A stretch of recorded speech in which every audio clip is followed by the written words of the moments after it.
Hello students, welcome to my class. আজি আমি 10.2 এক্সাৰসাইজৰ question number 10 টো এই ভিডিওটোত কৰিম, ঠিক আছে? তো ইয়াত দিয়া আছে প্ৰমাণ কৰা যে বৃত্তৰ এটা বহিবিন্দুৰ পৰা টনা স্পৰ্শক দুডালৰ মাজৰ কোণটো স্পৰ্শ বিন্দু দুটা সংযোগী ৰেখাখণ্ডৰ দ্বাৰা কেন্দ্ৰত সন্মুখকৈ উৎপন্ন কৰা কোণটোৰ সম্পূৰক। তো এইটো আমি আগতে ছবি আঁকি লওঁ, তো তাৰ পৰা বুজিবলৈ সহজ হ'ব, ঠিক আছে? এতিয়া স্টুডেন্টস ইয়াত আমি চিত্ৰটো আঁকি ললো, লিখি ললো যে ধৰা হল ও কেন্দ্ৰীয় বৃত্তত বহিবিন্দু পিৰ পৰা বৃত্তটোলৈ PA আৰু PB দুডাল স্পৰ্শক, PA আৰু PB দুডাল স্পৰ্শক।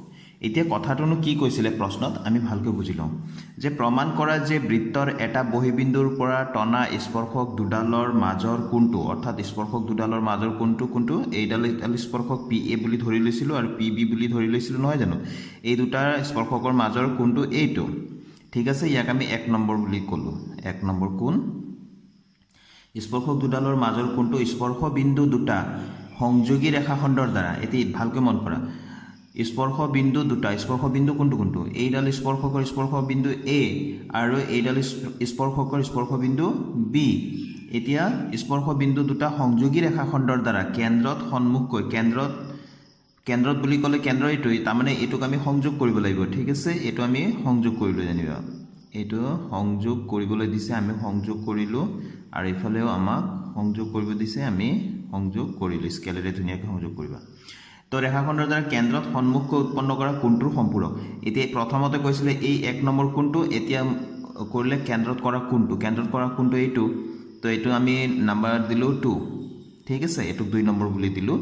তো 2 নম্বৰ কেন্দ্ৰত সন্মুখকৈ উৎপন্ন কৰা কোণটোৰ, ইয়াৰ সন্মুখকৈ উৎপন্ন হৈছে এইটো 2 নম্বৰ কোণটো, এই দুটা কোণটো তাৰমানে সম্পূৰক বুলি আমি প্ৰমাণ কৰিব লাগে। এতিয়া সম্পূৰক মানে কি আমি জানিব লাগে।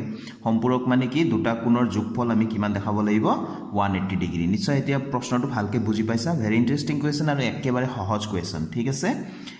তো এতিয়া আমি ইয়াত দেখি আছো কি, এইটো এটা চতুৰ্ভুজ, এইটো এটা বাহু OA, এটা বাহু OB, এটা বাহু PA, এটা বাহু PB, এটা বাহু, কেইটা বাহু হ'ল? 4টা বাহু। 4টা বাহুৰে গঠিত এই ক্ষেত্ৰটো কি বুলি কোৱা যায়? চতুৰ্ভুজ। গতিকে এই চতুৰ্ভুজ যদি হয়, চতুৰ্ভুজৰ আমাৰ কোণৰ সমষ্টি ধৰ্ম, যিটো চতুৰ্ভুজৰ 4টা কোণৰ সমষ্টি 360 ডিগ্ৰী, সেই ধৰ্মটো আমি ব্যৱহাৰ কৰি এইটো আমি ফটাফট কৰি দিম, ঠিক আছে?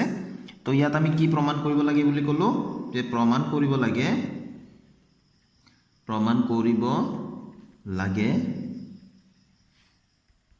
1 নম্বৰ কোণ প্লাছ 2 নম্বৰ কোণ, এই দুটা কোণ কিমান হ'ব লাগে? 180 ডিগ্ৰী। সম্পূৰক মানে কিমান? যি দুটা কোণৰ কথা কৈছে সেই দুটা কোণৰ যোগফল কিমান হ'ব লাগিব? 180 ডিগ্ৰী, ঠিক আছে? তো এইটো প্ৰমাণ কৰিব লাগে। এতিয়া আমি প্ৰমাণ কৰিম। এতিয়া প্ৰমাণত মই কি লিখিছো চোৱা, যিহেতু স্পৰ্শ বিন্দু Aত PA স্পৰ্শক, PA এডাল স্পৰ্শক আৰু OA ব্যাসাৰ্ধ, এইটো আমি দেখি আছো, নহয় জানো? এতেকে কি হয়,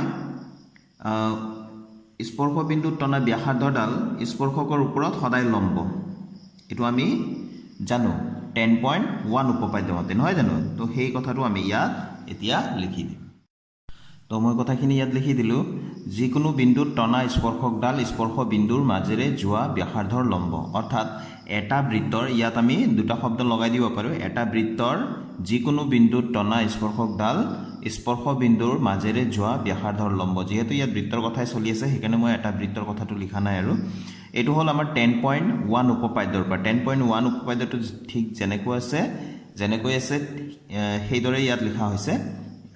গতিকে তোমালোকে ইয়াত আগফালে দুটা শব্দ ইয়াত লগাইও দিব পাৰা, এটা বৃত্তৰ যিকোনো বিন্দুত টনা স্পৰ্শকডাল স্পৰ্শ বিন্দুৰ মাজেৰে যোৱা ব্যাসাৰ্ধৰ লম্ব।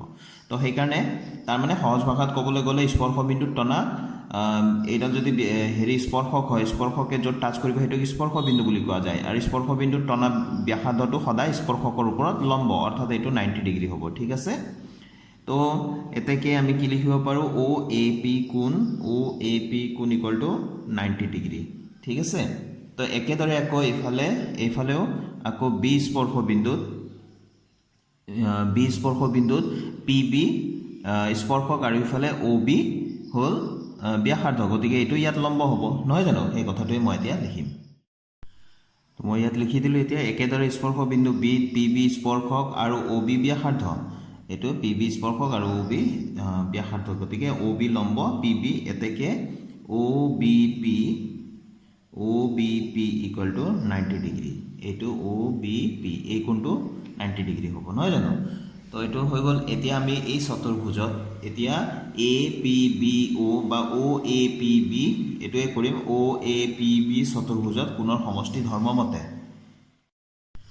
তো কথাটো মই লিখি দিলো এতিয়া OAPB চতুৰ্ভুজত কোণৰ সমষ্টি ধৰ্ম মতে 1 নম্বৰ কোণ প্লাস 2 নম্বৰ কোণ চাৰিটা কোণ আছে না OAP কোণ প্লাস OBP কোণ equal to 360 চাৰিটা কোণ আমি ইয়াত চিত্ৰত চাই লৈছো এটা 1 নম্বৰ কোণ প্লাস 2 নম্বৰ কোণ প্লাস এইটো OAP কোণ প্লাস OBP কোণ চাৰিটা কোণ হল না তো আমি ইয়াতে এই চাৰিটা কোণৰ সমষ্টি মানে যোগফল কিমান হ'ব লাগে 360 ডিগ্ৰী এটো আমাৰ আমি জানো এটো কোণৰ সমষ্টি ধৰ্মকাৰ চতুৰ্ভুজৰ ত্ৰিভুজৰ তিনটা কোণৰ সমষ্টি যেনেকৈ 180 ডিগ্ৰী চতুৰ্ভুজৰো চাৰিটা কোণৰ সমষ্টি 360 ডিগ্ৰী তো ইয়াতে এতিয়া 1 নম্বৰ কোণ আৰু 2 নম্বৰ কোণটো আমি উলিয়াব লাগে সমষ্টিটো মানে যোগফলটো OAP ৰ মানটো আমি 90 ডিগ্ৰী ওপৰত উলিয়াই ৰাখিছো হয়নে OBP ৰ মানটো 90 ডিগ্ৰী আমি উলিয়াই ৰাখিছো লিখি দিলো আৰু ইফালে 360 ডিগ্ৰী তো ইয়াতে 1 নম্বৰ কোণ প্লাস 2 নম্বৰ কোণ equal to 360 ডিগ্ৰী এই দুটা যোগ কৰা 90 plus 90 180 হ'ব আৰু এটো যোগ চিনৰ আছে গতিকে সাইড চেঞ্জ হলে -180 হৈ গল আৰু শেষ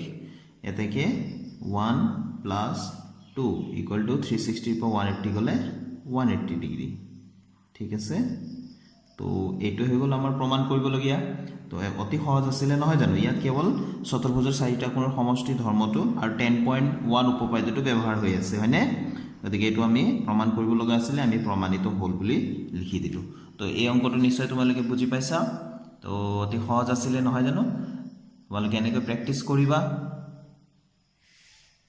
তো thank you students keep watching my channel